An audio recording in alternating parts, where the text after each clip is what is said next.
Okay, so I had A through G, which is 4A3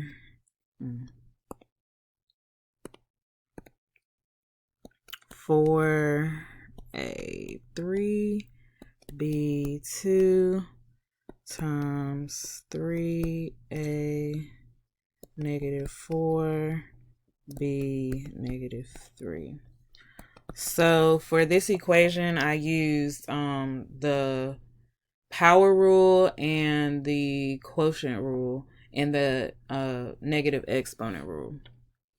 So first I multiplied 4 times 3, which gave me 12. Then I multiplied a to the third times a to the negative fourth. A times a is a. 3. Subtract 4, because I'm using my quotient rule. And that would be negative 1. Then I do it again on B2 times B negative 3, which gives me B negative 1.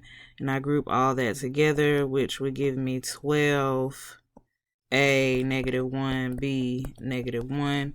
Then we use our negative exponent rule, which tells you that the number with the negative exponent should be put on the denominator because it's more on the denominator side, which makes it positive. So you just change it to 12 over AB.